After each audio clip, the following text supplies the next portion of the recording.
Ia mo fa tala fo fo ba ia malu le tinu lo fa to mafuta ni tula tamali I failaunga me se fu tamama tina lo fa pe na la le mo tamalawa ia anga te fu le nisio tu plaka tal vo fa ina mo ni fe so ta inga I fa ni ona po tam fa tu fe lo ia le ni tula fiafi ia vi ele tua wa tel tonu o so I fu ala le tato umalawa ulan fo ina mo in mai tino nisio time ia ai le tauna fa ti jelo tato fa tu tua pe ile tma langi lo mo ile fa ma lo sili ia ai was sili fo ile tato program ni te lo va ya sam tato fe lo ia o lo so fu ma lo ina o lo o yo lava au ia ma le nei program o nam fai o am fai ona va tu e ala ile lango malosi al tatu le tio nei le Radio Samoa ia fa pe ma le fisa formai o le Peter Drive Doctors fa pe le Peter Drive Community Trust o lo mfaina va tu e pe nei po kilometer I luva yaso ia o le taulongolovo nova ma fa pe ona va tu pe ti ma inga ile pa ia malu le tinu a me se fu ne vai tau wa o mai le tau malu e uia o le vai so le ta mata le winter ia le mele wai ma to ne o kilani wa winter to ia ni ai sai lo le winter o le o fai asi malu lu te foi o fo ne fiafi wa pe na pa me foi nai wanga ia ma wa ti le fa pe na malu lu fo ne fiafi mai ve ne tula sanga fa ma nacho to ai pe tape nanga mo tami fa pe nei awane I fa ma awane I manatu mama ia tu salava pole alo ma losi na ia fa nga ia me o lo fa pe ona mo ne vai tau e pui ai ta to mai me pe nei le nga tala ta pe na le mo ta malawa ia mama ma puni ti le ola le fa me fa ma fan ma me fa pe na lo fa nga ia ai fa pe fo la I fa solonga o tu pui mo tato umalaba wa taimi lava ne pe pese tele flu ia ai me se fo o le covid o lo fa pe ona fe alwa wa pe I de nevai panoa fa lava mai ni se lo fa nai tau lava fa tino mo tuine o lo maua I o to fa I o to GPs e o e wha ngā me se ie o tātou o lo o maua fua, lo o mwhen whai fua ia nei tonga whitinga, ina ia pui a tile tātou, ia le ngata whai leo whanau, wa iei lava ia ngase pesi whaatasi mar flu wa timne a whia te lei whanau, pe la antu whaafonga so iei I le whooping cough leo tu mamaina, wa I le tulanga I Samoa. Ia, ai leo ma ia, ele whapea tu maina na resalea, o fa mai lava ne fa ia mo so menga po tai foi po le a lava tale vivini mai ngoa ko nga fa mai ma singa ko fa longa ia sala o le a lava e fa pena ona ta so lo asia ma e ono la nga fo ile taimi male taimi a me se taimi fa pene wa puni ia ta tu fale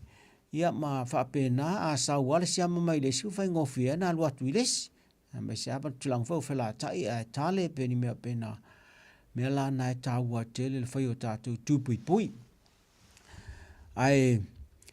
ole a wholele, o lesi mele a ona whamanatu atu, a meise o tau nasa o lo whapea ona iei le proklame o le suka le whaatino nei I le Peter Drive Doctors. Ma tauria la le wa umane le tolu masina talu ona, e umane le mavasane le tolu masina talu na amata mai le whai vaenga le na mai, ai whaamalo lua tu o le proklame nena whai. O le tusa e tau o le pilot project lona winga e le a afia o mai la tangata o tangata mua na maua lea na whaatino ne proklame ia le o maua se laumun tupu ma o whapena lona na whaanga solo e vai asta tase I o mai lava I le vai aso na te anei ia o le lau whaasau ne tuloa I le vai aso mua po le masina fo e tu whaasau e lole whaalua o na whaanga solo mai ia kulupu tai tasia na amata mai le proklame a mati lona winga e tuwala awa tu I vai asta tasina ia whaamole mole ia ia no fouta ia i le anga te tau ana tau mai wha a wau pēr le tūlanga o mea e ana whai. A wai ole tu le walau wha alua lea ai e te tau na wha a tolu na vai lalo inge umu i le stol masina to e whai le stol masina. Ina ia matuai longa ma le lei tūlanga uma i o tatu ngase o le suka pe o na iai. I o le nganga moni na leo whain me ina ia wha loa tu i e o lo o whaafuea ia tupe me wha ngā yo e whainga o puipuinga me mo nei ngas. Ia me e ao na wha le leia tili ina ia wha pe o na maua o mai e le lautelo la tinu ia me o mai ao na whai a wā puipuinga mai wha mai ese a me se la wha mai le suka. So tautua nā mantua la e na o se vaenga nai whaile aonga ai iai ale mea tāua tangata la wea e alu le whale mawhai. Lea la iai le savalinga leo amata e leo amata nei i tae au astona i. O te umana na iai i au onga na. Ma ile savalinga na wa amata i tae au astona i amata ma ina le clinic taftafa le McDonald. E wha putuputu ina tae au i li kai au lesko ngā i le afole. O le ono, le afole ono na ua mali lia e amatai. Ia na olo le sa vali mo se awhaitu la pea. Ia na tue putuputu atulo na a le o tonu clinic o tonu le McDonald. Ia mape na ai na taltanua ina i mea lava tau le suka ma mea e anga inga e tau mo le whaale lea atilo tu suka.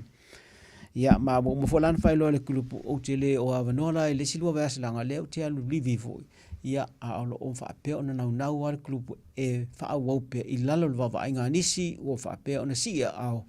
la tau te whaawawina nei whaamoemoe. E taltonu o te le nisi o lo whaapea ona o lo whai mana meo exercise il whale. De lei tele. O le savalinga le whai i le ngata soani ai lesi. Ai whaapea no mai taltanu ai i mea tāua tau ia au tau i lunga lava le ngai ngas suka ina ia whaapea sanga whaale le ia tili ai. Ai le o le talanoa i nisi mea whaale le tau po le whaale le foi. Ia mea nā le whaamarasia ia le ne tau mwhainga.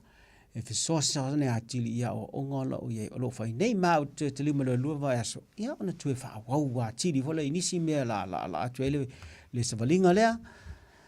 Ai malor wha malosi. Pa wala au mai le klinik pa whai ua o isi mea o e wha le tonu wai i whasolonga o kurupu ia na iai. Nana wha manatua o tō umana iai. Nā ele vaenga te tau o atu e wa tauna e tue sa wai.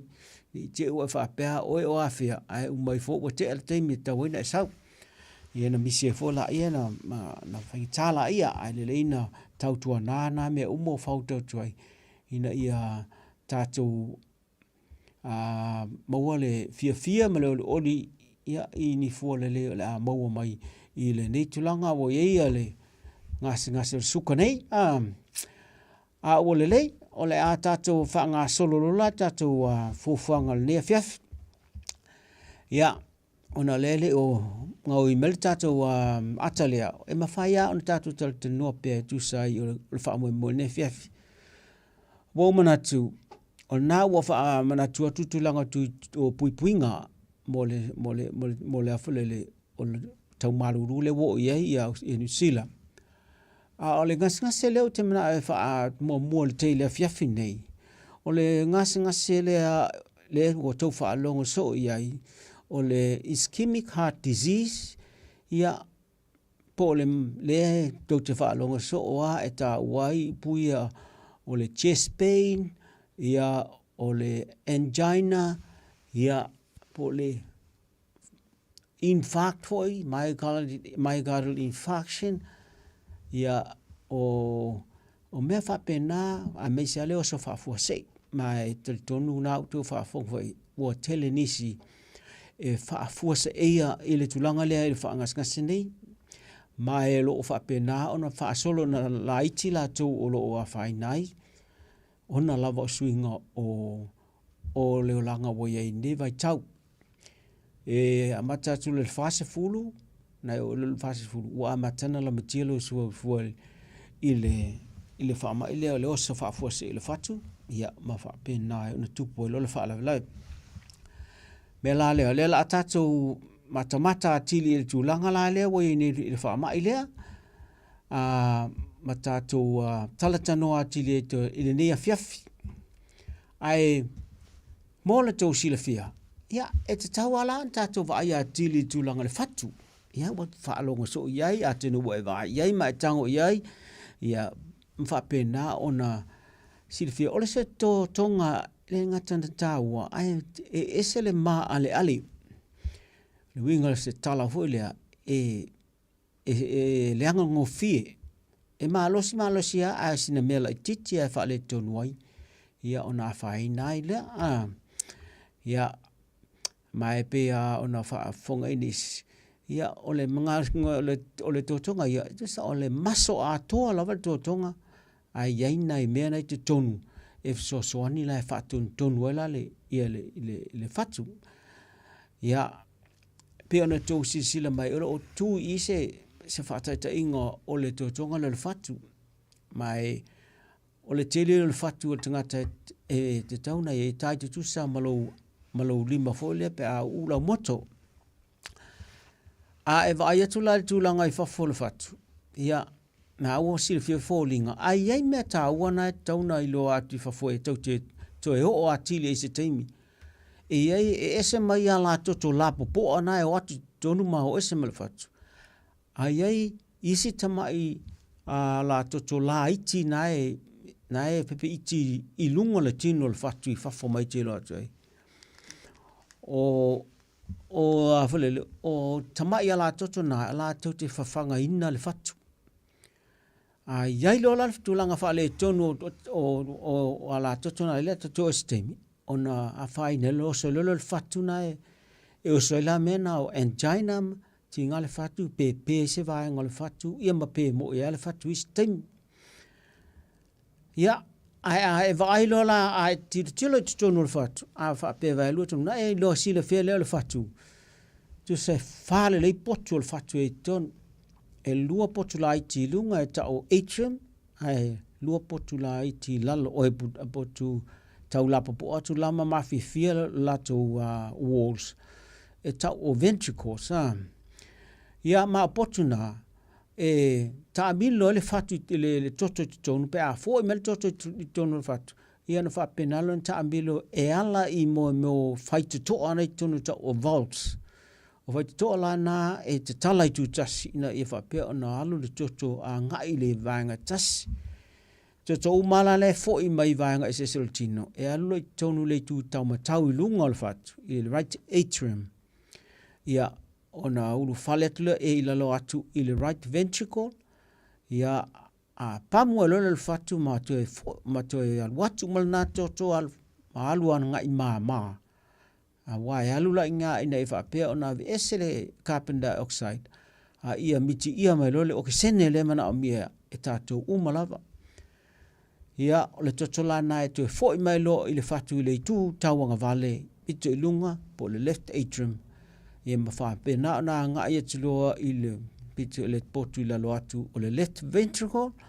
ia ma fa pe na lo na toe fanga toe lo te tonu o ala toto te tele na ta wale ota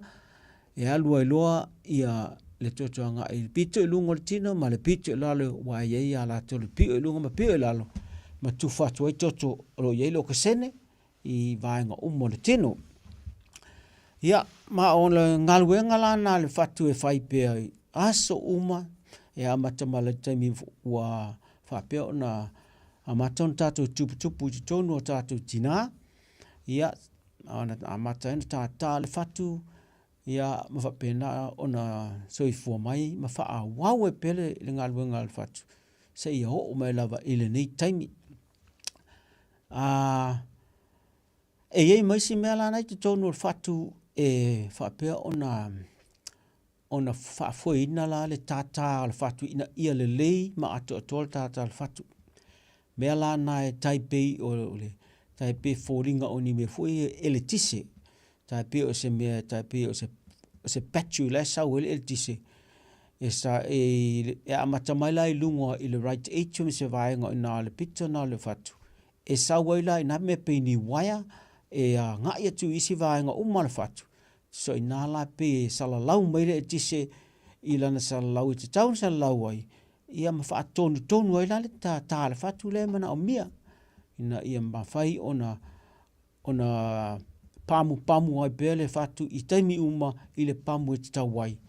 Ia ma maintain e loa ia le function ia ma blood pressure e ta e whapena ana whaata amilo le toto i vaenga e se tino. Lei, ona o atula ia la si tatu tanoa tili la i meina uta umamua nai tama ia la toto la ian o whai atu e lunga o le tino le fatu e iloa tu i fafo, longa fia tu i fafo. O blood o tusa wala totona ta o coronary vessels tusa o ala toto e whawhanga ina le fatu. O ala toto lana a o ina whaasolo na vaapi api. E ala na vaapi api ona o tulanga ia o tau i le nga o leanga le fautu ina i te peta tu o le nga o na le cholesterol leanga. A tele le tino e whapenala ona whaaputu i ala toto la iti pela o ala toto i le fatu. Whaaputu ai la ma taina vaapi api. Ia ma o atu lava tulanga e punitia i loa. Ia ma pe whaafua se ilo le fatu. Wa a mata a punitia ilo nga o la whaatitia le sapalai o le eksene ma mea ume ola i a maso le fatu. Ona whapenale ona pe ai vaenga o le fatu nae te tau o na alu i le toto lea. E le ngatala na whaina ia maso le fatu. Ia ai a whaina la ma le tulanga le tise le na fatu ai mo le si vaenga o le fatu. Ilo na uhinga na ngata pe le ngā iu le maso pe ma le tise ia mha pe na nofo ilo le fatu le la ta ua tātou o le cardiac arrest ia ma o tu le inis tulanga a tuwa ai mai le ia o le mena e se le tā ua i telo tama ia la toto na la i tilunga le fatu langa o la tona na whawhanga ina le fatu e ao ala ona tausi i mea tauna tausi ina ia awana vave na punutia la toto ia wa a whai o le tupu le fatu i le vaenga lea e whape na funa tupu i isi la toto i vaenga umana toto a mesi ala i lunga le whai ai awa le mea fwai le a whai o le tupu le fatu i le fatu o la fwai le tupu i fatu tinga le tupu i lunga le whai ai ia ma tupu e loa le tulanga le ta whaalonga so i o le stroke so ta le stroke le tino i lunga le whai ai le tulanga a tupu fatu ia o heart attack ia wa lo ta fia le oxene me uma tona ma wele el fatu ia na lai e o lo stulanga o le ato to lo ona fainga luenga le fatu ale sawa tele tar fatu ia wa po telingese tel ia po le feto to isolo wa le mena e maua pe a fale tonu le tise na fa amile sul ma fale tonu mas tu sa wa le honga tasi lo ia le ngai yo ya maso ile me tauna ini fa pe ona le pam mo le fatu ia nga ile toto i vaenga ese so tino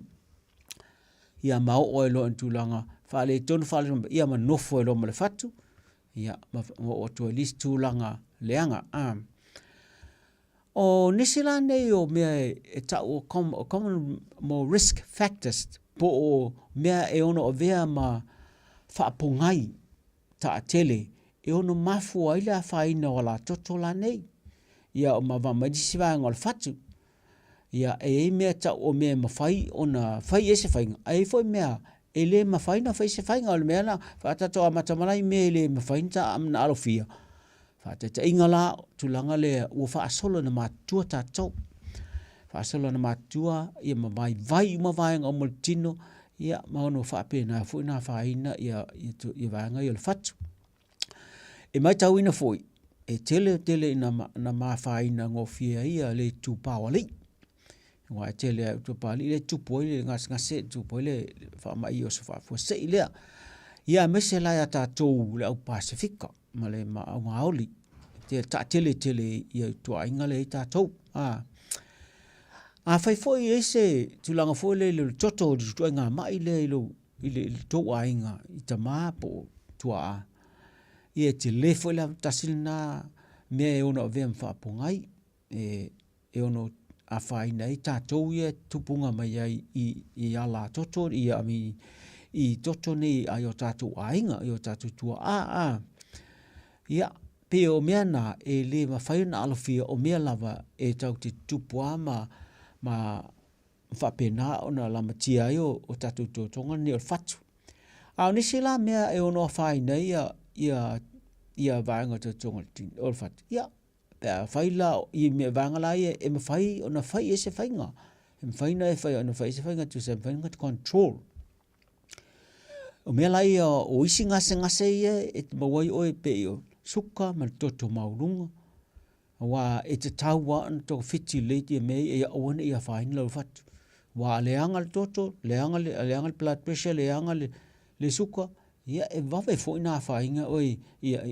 whaina ia vaenga ia lau whatu. A whai fo ina e wha le tonu tūlanga le i me tau sami. Tele le ngā o leanga. Ia e whai ngofia tele on pon tia la mea o ala toto ino whai atuai. O le tūlanga fo o isi mei o mea tau whapalangi o bad habits po o amionga leanga e ono awhai nai ia il whatu. E iei a tūlanga le tau le sikaleti ma le awa malosi. Tūsa lava po le ase malosi o iei o il temi nei e whai lava vai lo whatu. Ia awa tuailan tu e whai se whai ngā mea nai tau tua nai. Tau ma whai ia tā ofi ia mai o laman tā ofi ia mea ne o le awa, ia sikaleti, ia amanisi fuala au whasaina o mea ana nai teling ta whautua toai. A le ngata whai lai lea, o le tūlanga la lea tau o tau whaalfonga so e o whapeo na o longolongo atu e pia iasa uma. I mean, teimi uma tau te wheo, o le tūlanga lai lau lifestyle. Tu se o la o langa e tau na e o lai, ia tausi me tau sami tala whea ngai mal soi fō malo loina, ia whaisau wha amalos tino e tala whea ngai malo malosi, ia ma i whapena o na walau wha amalos tino ila ngata na train e lau tino a toa lena o maso na eo ngai le wha amalos e wha o ngā fule whai ai au ngai lau fatu ma mea umalawa e sanga wha amalosi e stu langa e tauna ei, ia le leilau tau sami mea tala whea ngai, tau te tue wha ali atu le mele mulimuli i tulanga mea tau sami. Ia wa ale lei mea tau sami ma tulanga tau leksasi. O la wha ape fo ona le tue, ona le maualunga tele lau ma mafa. Langa a ma mafa tele lau tino, e te le fo le ngā luenga le whatu e whai, tau pamuina le toto. Mea naso as tangata ma mafa lava, la poa tele. E whai e ono maua i le maualunga le toto, e ono maua ma ila le ischemic heart disease, e maua le suka ma mea uma. Ona whainga tā tele le toto no, ona o i vaenga o tino langa o na o te le tele. Ia, ma le tūlanga fo le o para o le vaenga la valmene o le healthy lifestyle tau si e. Mele ia whaititia me sanga popole te le tino. Ia, ma lava le leile malo lo pe na whautua tai, ia le lalo i fo le fitu le vale tūla e te moe le pō, ina i malo lo le tino ato ai meisela o le mawhau. Tau te teo o te stein. O ngā la ngas ngase. O ngā ngase o le ischemic heart disease. Ia.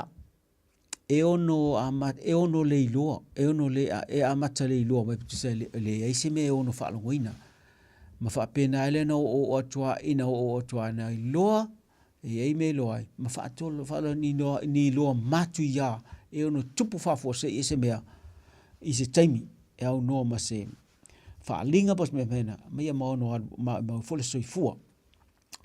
E tele ala na amata maini aonga, amata le mele tau te whaafungai o le chest pain. Ma o leto ngā tinga, a tauno le os tinga, ai o wha on ngā tonu o le whatawhata e amatai. E whaalongoina la, pe tinga, pe whaawhaingata, pe o mia, pe whawhainga taina e mana vai lau whaalongo atu pe tight low chest. Ia, a tonu whala e alu, pe fōlinga e alu na tinga le tūtau ang vale, ia pe alu anga le tuapo o whela vai alu anga na tinga. O ia le o ngā tonu whatwhata ono amata mai ai, o le ole tinga na le tu fa fonga se ole angina chest pain tinga na te taua ona ma fa man ia tau si tau fai e loa langa o ina le pe ole signal mo na va veon loa mai ma fai ana loa le langa tele langa a fa tu ia mai le fai se fai wana also fa fo sei ma la ma ti lo se fu me ala na me sia pe fa pe to fai ni o fe au ai le ma sani ti ngai fa pena ai ne ta mai fe au ma ai te fa lo ngu wa fa lo ngu ni me fa pena ia nai nga lu nga le fa le to ta alo pe to fa lo ngu na me ana to no fo tel to nga ti nga na ia one in manatu ma ya awa fa mi foi le me a sa ma ele tu langa le o fa fo se el pel fat ia ono avea ma me fa le tonu mai vai ngol fat ia ma o toile me ile mele o vai le fatu ila na luenga po le mele ta o le heart failure ia ma fa pena ona o to fo ila matia to me si vai nga o ma le fatu ia ma fe to isolo e ma fa ina le fatu i se taimi umi ma fa le ton ma lo fa longo ma ua le mea le savali atu ai sela ia te ono mai taua le fula o vai pe fula ai a omi atu ai omo tonu ia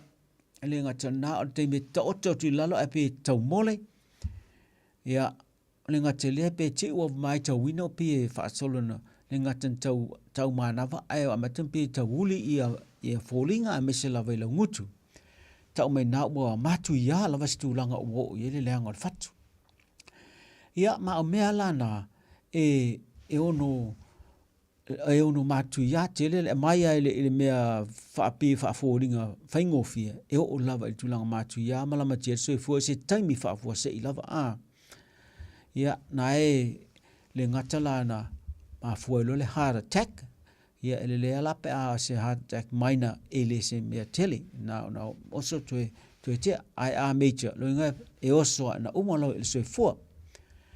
ono mai tawina e fu la wa fa solo na le to salta ta le fatu le ale pe no fatu ale te tope o fe to solo ia pe o fu ne telinge system ia sa system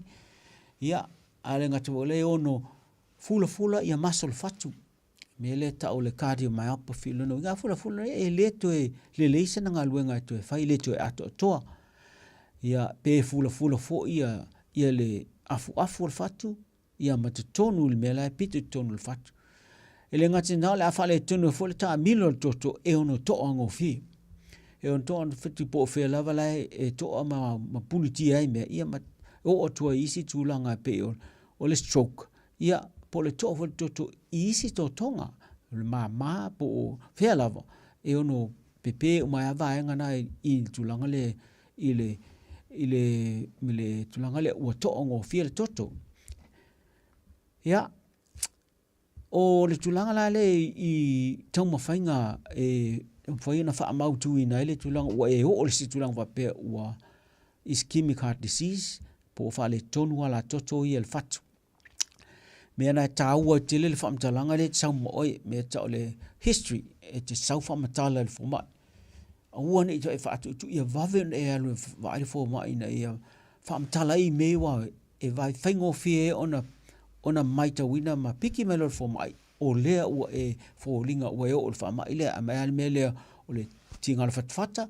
nga i fea ia ma tau mole ia tau savali atu ai asela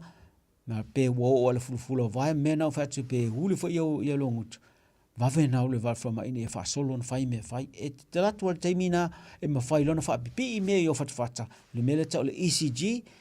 faingo fiona piki ai na le to nga ta le alu le mena alu va vena me lo ai na ia le masal mi le fatu lau fa le tonu tui ma le toto ine fa pe na mau mai le me mana o mi ai lo ai le tulanga o le fatu lau fa le tonu ia a fai fo tau le mantua tau le manino te minia ma fai le me tau le stress exercise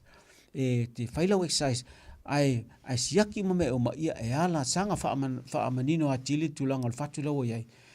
la mai si fa ata fa pito no fai na fai lo ai le tūlanga lea o le vāpi api o ala toto en ta ua wai mawhaia o nei loa. I loa lawe to ngā whatwhapitoa. A mawhai, a whai la iti to ngā puntia lei. E mawhai na whai le ta o tonga wawe a e whai atu i se ala toto i lalo i le vaenga leo le belele puna. E tui atu inale ia mea malua toi le whatu. Ia matua i ele mea e whaavātele ele vaenga no mea ta o stent. Mea na tu na e whaavātele i ala toto na ua vāpi api o le whatu. Wa mwhana whai atu i tonga tau tonga whapena ele tau talaina lo whatwhata.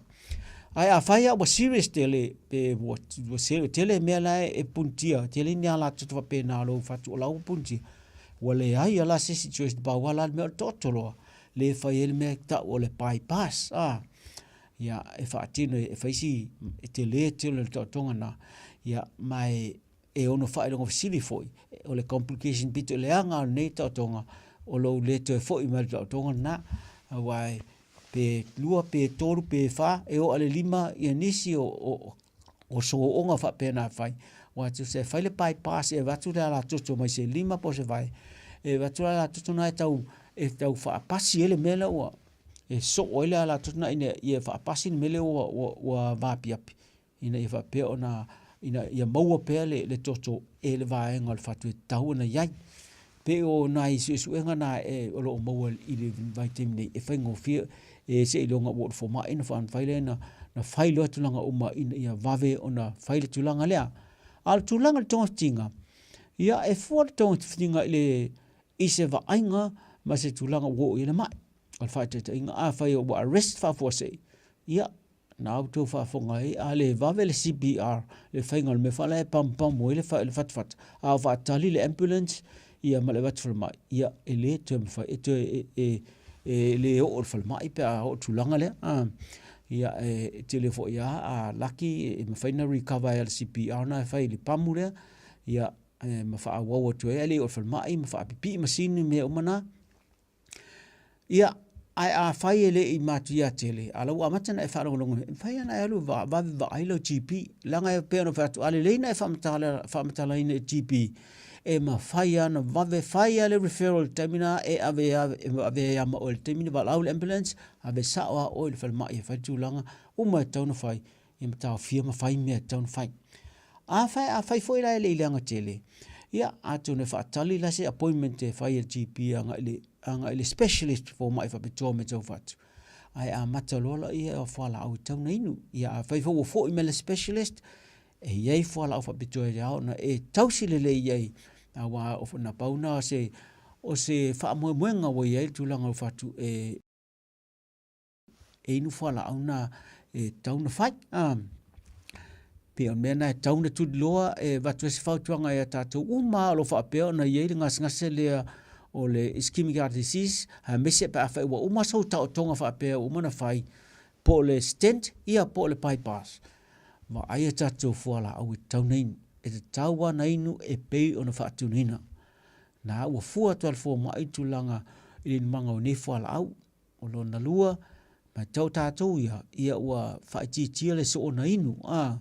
E te tauna le vāo le tasi ma le afa i le lua lita i le aso lau vai e oni vai la le sua vai e le vai a uli mai so se sua vai te nuina e ala na fai fa pea ona e le o toi ngā fatia le fatu ona pamu a toa le tolu il fa lita masan yai i aso tai tasi e mai ono oi se tulanga fa le tun pea o foi vai lu tino le ngatala na fa atua taplo ia lau vai inu. Ia ai fa titia foi la lau tango fio le masima langa le masima na tita fio le vai tono tino. Ia ma fa pena la ona alwe lungal blood pressure fa inga tai le fatu. Me la na tau e fa titia le tango le masima. E o fa tasi la le fa titia le masima. E tu me ia ma lau tau mafal me to sami tau ona yai wa tau an sila fio mo le tulang. Ai a fai fo o yai ni tulang fo le ua ini au bad habits o mionga le talwhenga i te tauan tauwhi. E leo te ngā whatia le whatu nisi mau mea te wat nā teim. Ia, ma le mea a tolo e pe a tu whatasi mea nā i la oa mea e whai e se mai mena o watu fo mai. O lau exercise e whai i le mea ngā whatia e lau exercise ina i wha peo na whai titia peo lau mamafa. ia ma train lo tino me ma tauna ia nisio exercise lo faina fai te minei sa vali le awal tele ia alo na foi alu ile gym lo ia swimming pool em faina na sa vali tonu swimming pool ma fa ma ia ile tino a sa vali ia me se so onga pona ivi ia ai fai fo e te maua le fa manyanga te alu se gym fai exercise ila lo se va inga se si I fa pito me exercise le tele na ia mo fesili lau GP ono mo ila so soni lono winga ole healthy lifestyle ai tauna tatu tausiai ia mas dulangu muli fa mana totu tatu me tau samina e fa ali so te auto le meta sa me talafe ngai mo tatu e mai fatu e tu sala mai mo ile toto mawalunga ma le suka te taulama ona tausi le meta sa mi ho len fa tuai ia afa ia awan ila le afa le plate e tumu ia vegetables o mea aile leia na tausi le tatu tino a me sepe a mai o vegetables ia a le silo afa vai lua kuata mua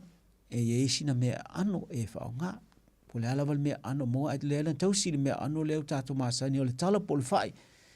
la mo wan e vai tau a fai e tango fia le leisa fa aititia pateta fa aititia langa tele vave tena o vanga na il suka ia masina me leilo e mole le meto samia masani na fiafi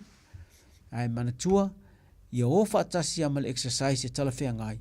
a o lau mo malau malo lo la ia sa uma awane ingalo ia lava lau malo lo ia sa uma ile po ina e langa ile tu malo silu fatu pe afa na mo o tu langa fatu valu tu la fitu valu tu la e tala fea ngai mole moya tatu pe afa yo e fia mo le malo lo ina le tino ia la faisina malo longa tatu te limai ai sauni mai sau fasili o le lava tatu tala no ile fa mai le ole ischemic heart disease te le lor fa sa mo te le a matalo ta u fa u le pe fa fo se le fatu ona u poloka la toto la toto la itia la toto fa o la ina le fatu le fa tai lava sau he o sala tu fi ai pa sa pe se va tai lang ol pal sami esele nga esele nutritious ole mele tau te manatu mama ai tasli nei laula au mane au tatu masani e fai e tatu me tau sami a mai se ala pe a mawal pe monia e fai ai la tulanga le e pule a ole fai ngai fai ai ia pe no family bes ai pe ole mana ir tata al pesile ina e tu fa am natu mai tatu le tau sami I me tau sami talafe ngai mo le soi fo mala loina tau mai na ala umana vatu le ata le plate a fai te mata mai le YouTube ia na wa ele tatu rakte lunga tu fa mana tu le YouTube a min tu fa nga fa tu le ata o le tulanga le o le plate le e fai mata fa mana tu ia tatu uma I taimi tau te tango fia I me tau sami ma tau foi il meta sami tu sala ma sami au tulo lasso ai le tau luela ia le taiao le breakfast ia na sina me muli le meta sami taiao ai no fala au ia fa pena ma sina lunch la titi ia tela ta to le fia to atilela na lan tau sami la mai fu fa pela la to sami ai a fa le uli na malo se la to sami ia et sa fala na fu la uli tu langa le ina e fa pena a paleni le tulanga e tauna ei wa pena va le ata le mo le fatu o le toto mawalunga o le suka ma le tele nga sanga se langa o laile le ato to I tulanga le me ona mawal me to sami ai sa ile maftanga sa u ile ma vasun tene sa utala no fa la se mata upu fa pe na I me le tulanga le ngas se le sa ese tasi o uso sa fa pe o ia na mau fo mele na ave na ia fo mai ia na matuloi ia inu lana vai mato te ma laso na ia e moi e ia me fa fo linga e pei ole tulanga ole mai le e ti ngala le e le ole fata tonu ai be tau anga ia ngai lalo I le moa e tumu le moa me se la pe atau sami pe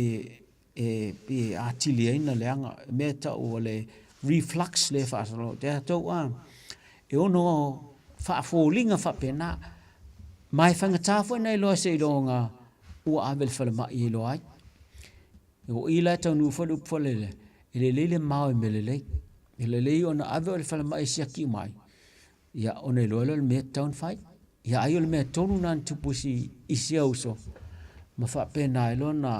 vai le TP le na va ven va TP ma ave sa o ya le termina le fa mai ya fa pena ono avane lo na vai na sign ya aina vai se vai ta o se mai lenta fa mai na inwale vai na mate atwa ya ele u mete te amal fa mai a manin a fa pel tu langa tu nai no tu se mai lenta le boto se le film mai na le vai na mai lenta o le ta o tai tu sala mai lenta ma le ino o vai mana le mo le puta me al mele reflux o pole o regurgitate mai la le puta nga i lunga la ai e tai fa folinga i le mele o le angina ia ele ngatala na tu na e faile vaina ai fa pipi la mail fat e lo ai la po le fatu le ma fo mai ia ma fa solo lo tui ma fa ata me fa pena me na le le mau me le halu pe vai fo mai ina e mauti no e le o le fatu le ma fo ai tawa no foto ia a tona ese na experience po senta ta fo na silfia na to go through a name ai le ana fa so mai me so facili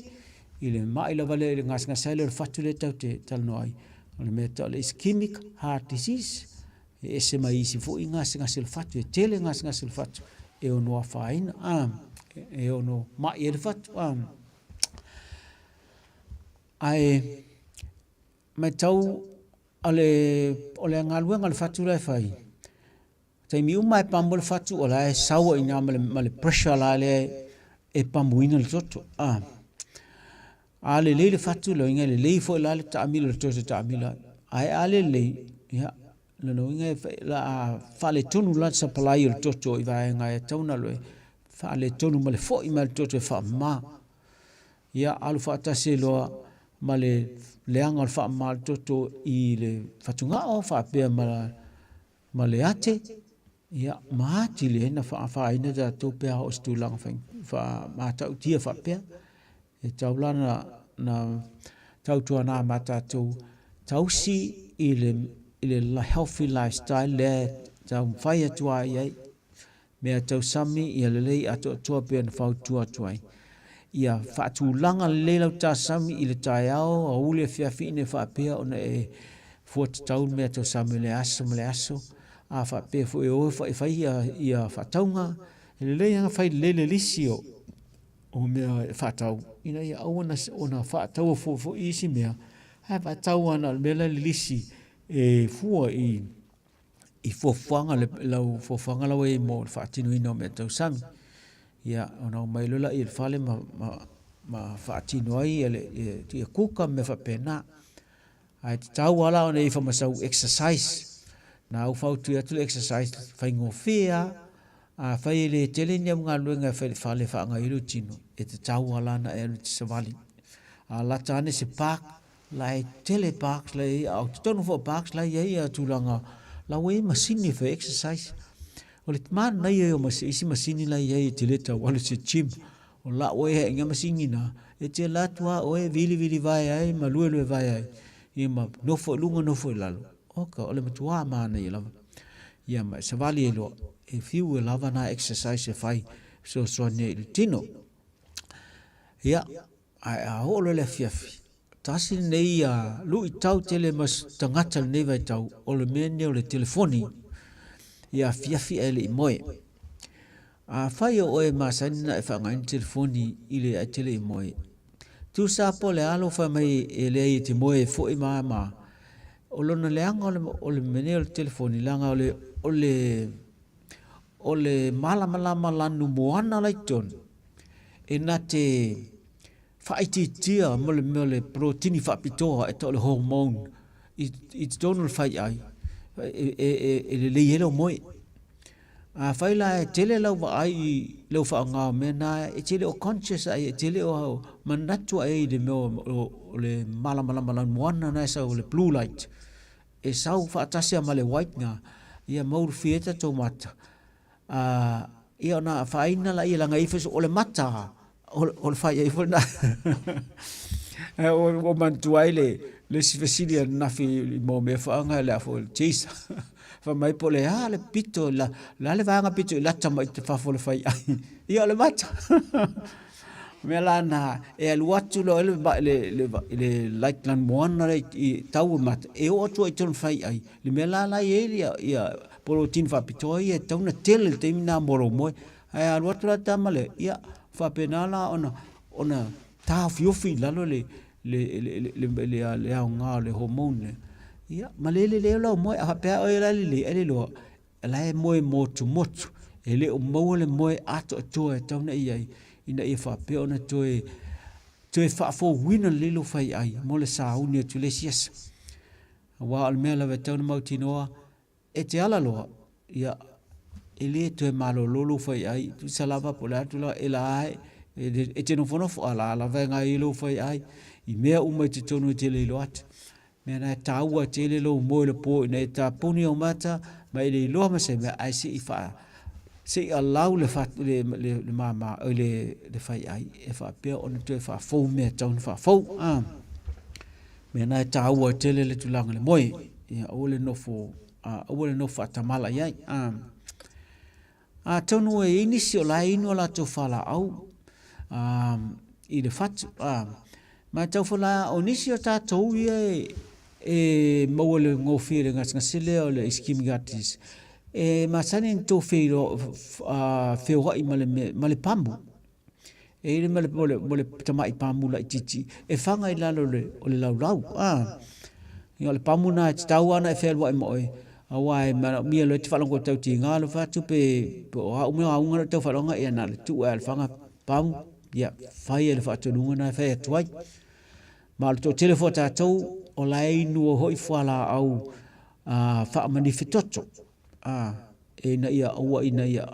wha ititia le mele no whai atua e ono le tō ongo fia le whatu ona ua wha le tonu le whatu e tau whala na inu pe ona whautu ina la bai whatu nunga o nisi foi o lo inu mai o te fo lo inu whaatasi foi ma le whala au o le ngao whala au le tau foi wha ititia le ngao le anga tau ana inu e whaatasi e foi la ma whala au e whaaton tonu le tātā le whatu ia pe tasi pe lua pe tolu ni whala o pe nai langai combine ina ia aua nei maualunga se tele se dous le se whala au tu whaatasi au ngā whala au na ia mwha pe nai le ona le lei ma whaaton tonu le tātā le whatu ia mai ma sen tu whaalong fo e fo malisi whala au e tau al whala au le vai whala au nai nu fo ina ia soani ave ese ia le vai soani le whatunga ave ese le vai la e ova tonu tino mena e whaatapula ai le vai e tauna inu mea tangata mai whatu la ngā tele ia atuai na ave ese maltino e le whala au lea ia e le asese mea na le mawena o sul sela mwhape na tu poini si mau mea tau tua nau whala au inu pei o na whaatonuina au le whaatamala whai au a watu o whaapotu atu le whainga i o sili atu la nāna whaingo whie o na inu whaatasi ele le teime tawai ai ei teime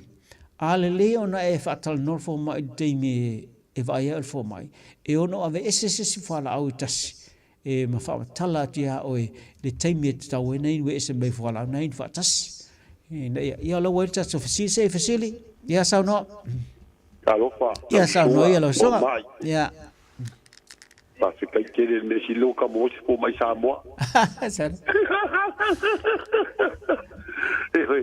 O me ya kali po mai palangi. Ya man ko woye ka kere ka kai ni si ka o kul mere ki nga bale me pale ko la ka palo. Ye ka po pole fo e alwa kwal ngangu pang waru pe. Vale. Eu va pel ka palo ton. Ari ye pa ku kai bi ala kwale tawa. E pa mole. Ia sana. O kai ka ye o le pia mo le pe mo se mo ka ke la pia nga la tsunga ka ke pia kala ngoa ya inde o me I loka kingo wa kai ka ngengu wala o ko maurua io e ole me o ka ke kala ku ya so e me ka wala o po mai pa mai ko le wala ko maurua yang ka sa wale ang ka sa mai sa boele mos ko maurua kai oi lo fo mai le termine o fo mai sai tosen I stamaki o ko inga ya rose John Rose wa di kaya ko inga la ko wat ko mo ko sa ko ya le la ko pa lo ngi ya ma ga ya kele mo le fo mai sa bo pa kala ko siri ya le pa le ko lo ko ki o ya ka mai le be ka ko ya le fa ka ya be siri o mai si be o be ko ya ku mai lo ka vai po ye ya pepe ubi me era por ele que tinha que se foi por suka polar me va pe calo vai vai ele lei langa o lela o te live vasolea ai me fai ana se o foi mai ya na te vala le festa ton wa moi pa ma wa numero ine fai te vala mai ono fai atolo ton fai foi se o sona o tu ne vai aso ila fu mo fatto non me ton fai te nei ya wale se fa kula lo makule fa mole lei mo ma ya ku se ka bela no bela fa mole le lo makule le kio ya sa ele la lot o do fetu ya luo no fa ya o tasi ya tolu fitu ya kai ke la la tu te fenga longa fenga fe la te live vasela ya na so informate festa total ele le ke le va te kere la va mo so mai ya bangia la malolo por la va ya sola ya casi le mo el malolo ya o paso el cuerpo ya so fue manuia foi malolo la fiaf ya o te tono na o le fautuanga la vai atu o tafa na valvolusia o ale fau o le fai unga la vai fai o pe la le utalo le tato fo bal proclame o lo so fo maloloina o lo o yu lava au mai te tau lava ona fai fainga uma pe na fautuina wa le anga I lumor so fuanga wai le talno ase si mai le pule fo ise si nei so fo lo na o le tato li sila fia me uma ai te tau wa ona tau se le tau tino wa o le malu le li pe ona ye le tusi tau an tau si ya so I fu le lei ina wa fia o te ton lava fia a fio le tu te ton tino e malo ina lei ya au te ton na wa mo tatu taimi ai fa malu te ba fa we se sala ne fiafi ya ai matua tina te tonu la te Moses ia no ta te filo e foi ta te liu mai fai manga malo longa ai manuia ia malo longa la fiafi fa manuia le to